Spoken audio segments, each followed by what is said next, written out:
queridas crianças do 5º ano. Vamos agora de conteúdinho, né, novo em geografia. Nós vamos falar sobre o relevo e a hidrografia da região norte e, em seguida, clima e vegetação.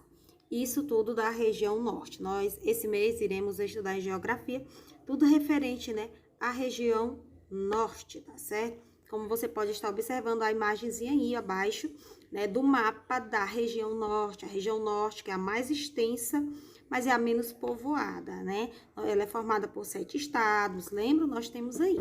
Então, mapa.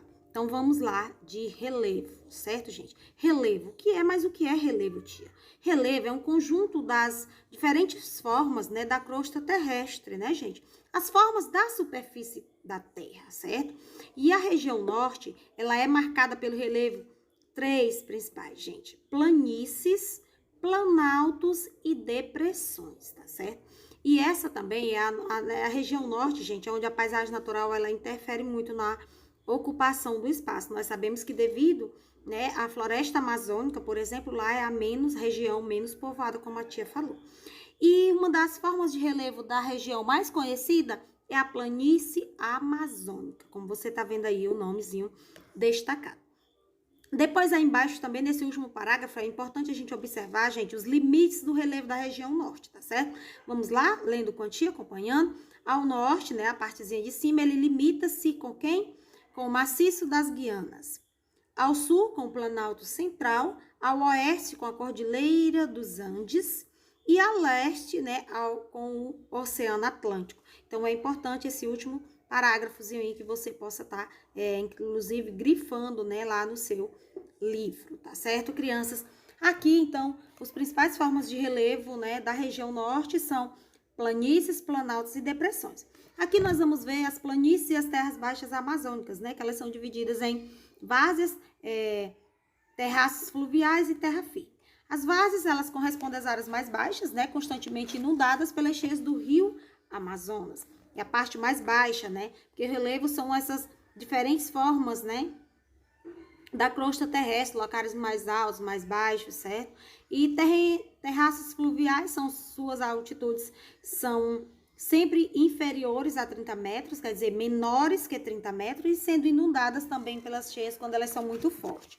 Já a terra firme, ela atinge altitudes de até 350 metros, estando livre, no caso, né, gente, das inundações, porque você sabe que a inundação, né, só vai alagar se ela for um terreno mais baixo, no caso das várzeas e dos terrenos fluviais, quando as inundações forem mais fortes. Depois, nós temos os planaltos. Os planaltos, eles são divididos em dois, Planalto das Guianas e Planalto Central, certo? O Planalto das Guianas, gente, ele é constituído por terrenos cristalinos, ok? E nessa região, né, que se encontra os pontos mais altos do país, no Planalto das Guianas. Nós temos um dos pontos mais altos do nosso país, do Brasil, que fica com o Pico da Neblina, na Serra do Imeri, no estado do Amazonas, com uma altura de 2.994 metros de altitude, certo? Acima do nível do mar. Então, essa é a altura do Pico da Neblina, situada na Serra do Imeri, certo? No Planalto das Guianas. É um dos mais altos, né, do nosso país. Depois nós temos o Planalto Central, certo, gente? Como nós estamos vendo aí, localizado na região sul do país. E também ele é constituído por terrenos cristalinos, só que sedimentares também, antigos, sendo mais elevado ao sul do Tocantins, tá certo, crianças? Então, vamos vendo direitinho. Aqui nós vamos falar um pouco agora sobre a hidrografia da região norte. O que é a hidrografia, como nós já vimos, né, em outros conteúdos. Hidrografia, gente, é a parte aquática, são as águas que compõem a região norte, tá certo? E a região norte, como nós sabemos, ela tem a maior bacia hidrográfica do mundo, que é a Bacia Amazônica, formada pelo Rio Amazonas e seus afluentes, certo? Aí nós vamos ter, nos seus afluentes, nós vamos ter o rio Uatumã, como a gente está vendo aí, que está localizada a usina hidrelétrica de Balbina. Nós vamos ter também a usina hidrelétrica de Samuel, né, constituída na Cachoeira do Samuel. Então, devido ao tamanho, né, do rio Amazonas, certo, gente? Foram construídos 3 portos, né, lugares de embarque e desembarque. E um deles fica no Brasil, que fica, no caso, no estado de fica na capital Manaus, né? Capital do Amazonas. E na foz do rio, onde o rio deságua, certo, gente? Encontra-se a ilha do Marajó, a maior ilha hidromarinha de Manaus. Do mundo, aliás, a maior ilha do mundo, hidromarinha do mundo, certo? Fica aí, na ilha do Marajó, certo? Na região norte. A região norte, como nós sabemos, ela é menos povoada porque por conta da vegetação, né? Por conta do relevo, por conta da hidrografia, dessa questão das águas. Lá tem muito, né? Graças a Deus. Por isso a gente tá vendo aí a questão, tem a maior bacia hidrográfica, né? Do mundo, que é a bacia amazônica, onde temos também vários rios, tá certo? Que são muito utilizados, né? Suas águas são aproveitadas para a construção dessas usinas hidrelétricas, né? E o que são essas usinas hidrelétricas? É aonde é gerada a energia elétrica que nós temos, né, nas nossas residências. Então, também, além da presença da bacia amazônica na região norte, nós temos boa parte da bacia do Tocantins também. E no rio Tocantins está situada uma das maiores usinas hidrelétricas do mundo, que é a do Tucuruí, como você está vendo aí abaixo na imagem, tá certo, gente? Depois nós temos também, na região norte, encontram-se uns fenômenos que eles são chamados de pororoca. E o que é a pororoca? Gente, a pororoca ela é uma palavra que ela é de origem tupi, do indígena, e significa um estrondo, né? Uma coisa assim, um barulho bem forte, tá certo? E esse fenômeno, né, da pororoca, esse processo, ele ocorre quando os níveis das águas do mar, eles se elevam e invadem, né, a foz do rio. E o confronto dessas águas, ele promove o surgimento de grandes ondas, que elas podem atingir, gente, uma largura, né, atingir até 10 metros de largura e 5 metros de altura, vocês imaginem, né? Chegando a uma velocidade de 30, entre 30 a 35 quilômetros por hora. A pororoca, né? É esse confronto, né, entre as águas. Outro fenômeno também, então, que ocorre nas águas dos rios, né, na região norte, é um fenômeno que ele ocorre nas águas dos rios Solimões com as águas dos rios Negros, certo? Elas caminham juntas, né, por um longo percurso, mas elas não se misturam, como vocês podem estar observando nessa imagenzinha aí abaixo. No seu livro dá para você ver mais claramente, tá certo? Então, dois fenômenos que ocorrem, né, nas águas dos rios na região norte. O primeiro é a pororoca, tá certo? Que é o confronto das águas, tá certo?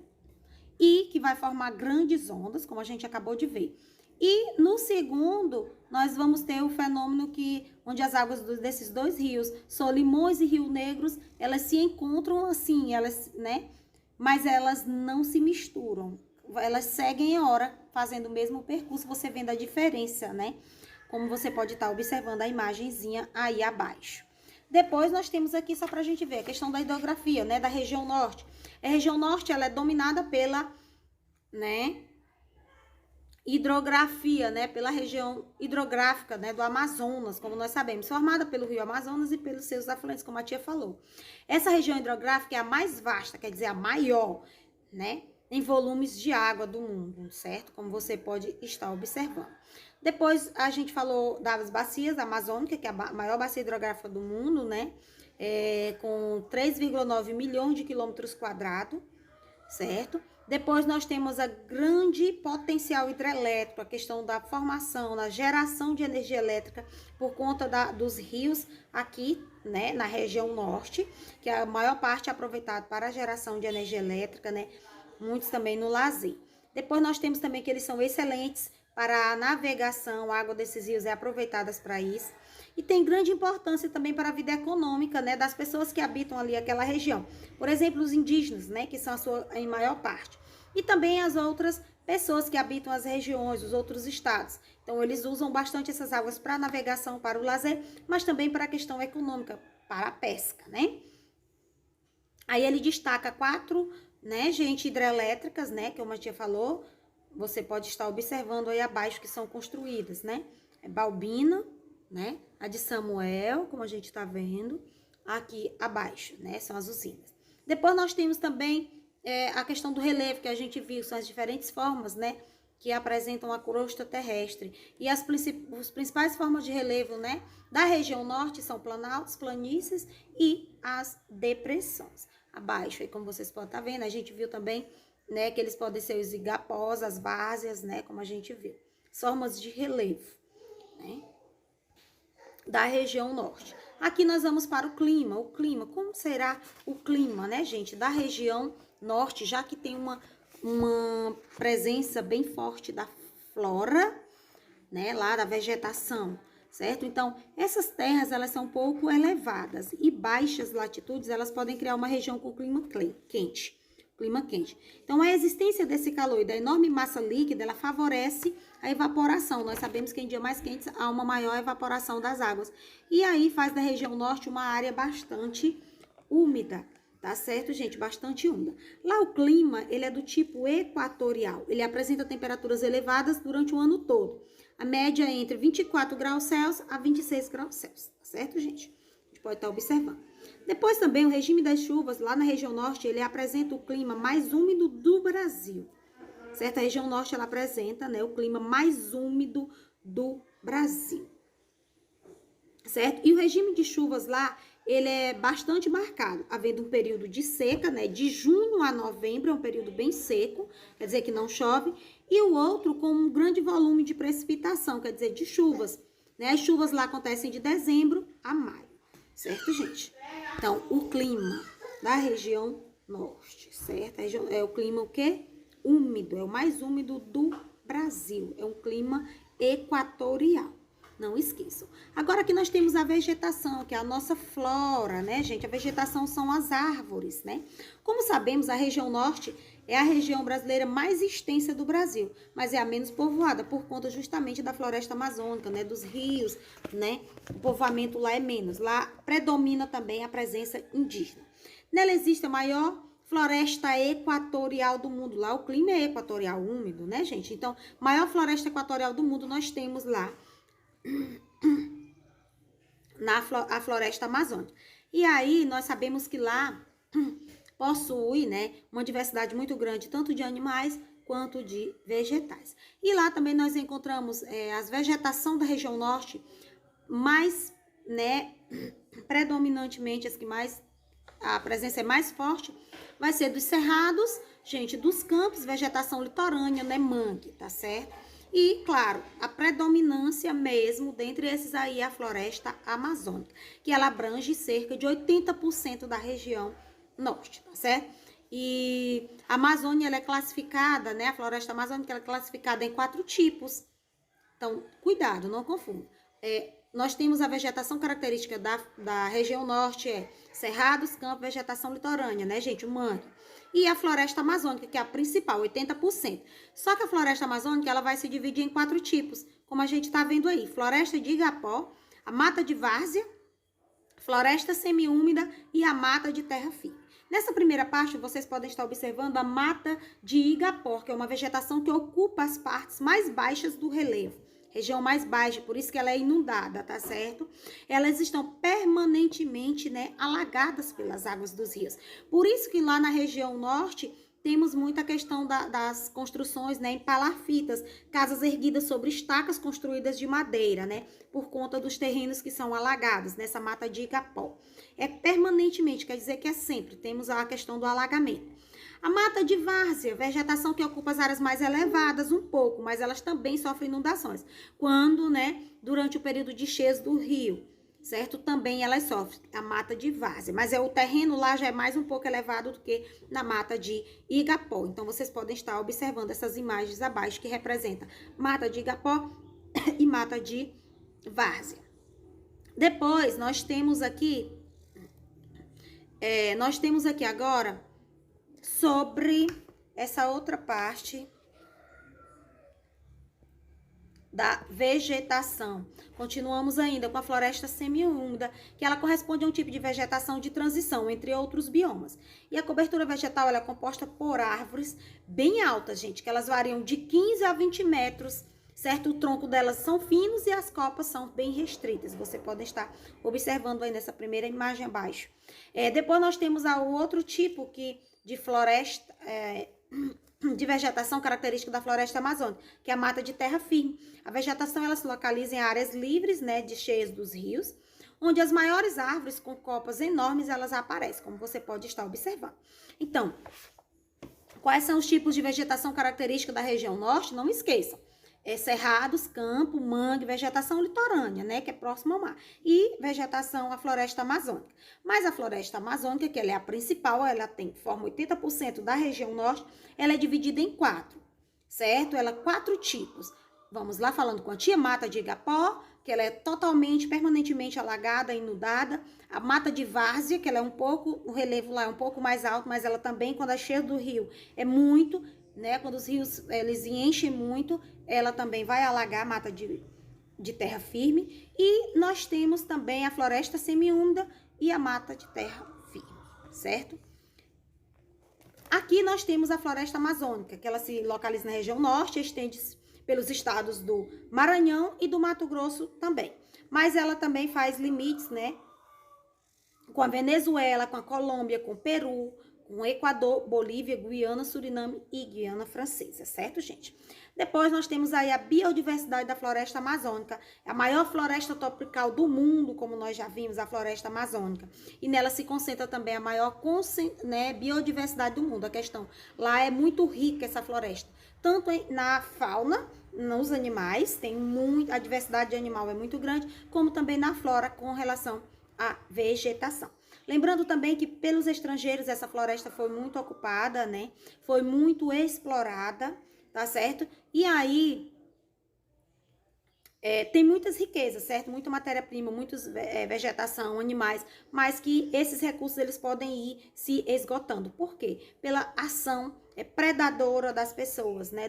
Do homem, dos seres humanos. E também muita questão também de invasão de países vizinhos, né? Outros lugares. E uma das soluções que foram encontradas para evitar essa devastação da floresta foi a adoção do desenvolvimento sustentável. E o que é o desenvolvimento sustentável? Ele tem o objetivo, gente, de utilizar os recursos naturais racionalmente. Ou seja, devemos utilizar os recursos sem destruir, né, ou causar danos ao meio ambiente. Tá certo, gente? Repondo também a questão desses recursos naturais para que eles não venham a acabar. E aí os cientistas eles colocam que 15% da floresta já foi devastada. Sempre a gente vê passando nos períodos que não chove, no período de maior seca do ano, acontecem muitos incêndios lá na floresta amazônica, e isso eles perdem muito com a flora e com a fauna. Mas nós temos também o IBAMA, que é o Instituto Brasileiro do Meio Ambiente e dos Recursos Naturais, que é um órgão responsável, né, para fiscalização, certo, da floresta amazônica e de todos, né, o meio ambiente. Aqui nós temos, né, imagens belíssimas da região norte, como a gente viu a primeira imagem aí, que está representando o índio, a presença lá forte é do indígena. Aí nós temos aí a questão da hidrografia, a água que é usada para navegação, para o lazer. Nós temos também aí a fauna, né, o animal representando a fauna, que é a criação, como o papagaio também. Nós sabemos que a fauna também, que a presença da fauna lá é muito grande, muito rica, né, a alimentação, a pesca, né, do peixe. Então essas imagens representam muito bem a região norte e suas riquezas.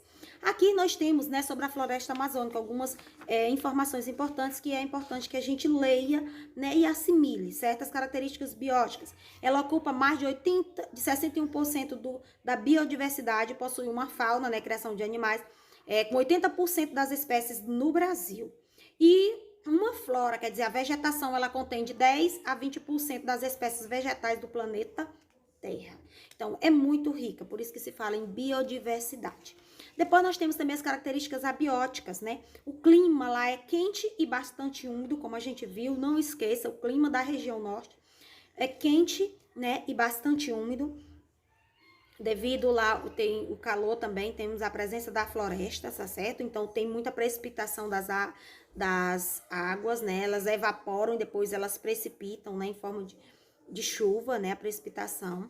E a maior parte do solo da região, ela apresenta baixa fertilidade, sendo que apenas as planícies inundáveis, elas são ricas em nutrientes, né? Como a gente vê a mata de várzea, né? É a mata de igapó, que sofre mais inundações por serem em relevo em terrenos mais baixos. E a rede hidrográfica, ela é muito complexa. Ela é formada pela maior bacia hidrográfica do mundo, como a gente viu, que é a bacia amazônica. E lá tem também, os rios são muito utilizados na navegação, para pesca e também para a construção de usinas hidrelétricas, para a geração de energia elétrica. E a floresta amazônica, ela é uma das maiores florestas tropicais do mundo e está localizada na região norte da América do Sul, do nosso Brasil. Certo? Depois dos impactos ambientais, nós sabemos que atualmente os principais problemas da floresta amazônica são desmatamento, gente. Cuidado, as pessoas desmatam muito, por isso foi criado, temos esse órgão para defender, né, o IBAMA. A questão do desmatamento e também das queimadas que vem modificando o clima do planeta. E essas alterações climáticas, elas podem vir a afetar, né, o ecossistema de diversas maneiras. E representam uma ameaça à biodiversidade. Uma ameaça como, tia? Porque nós podemos estar entrando em processo de extinção com alguns animais, como nós já sabemos, tá certo? E também na vegetação também. Algumas vegetações, alguns recursos naturais correm esse risco de o quê? Desaparecerem, certo? De entrar em processo de extinção. Outro problema também lá é a biopirataria, né? E o que é a biopirataria, tia? Na floresta amazônica, os cientistas estrangeiros, as pessoas que vêm de outros países, tá certo? Eles entram na floresta sem autorização de autoridades brasileiras. E aí, o que é que acontece?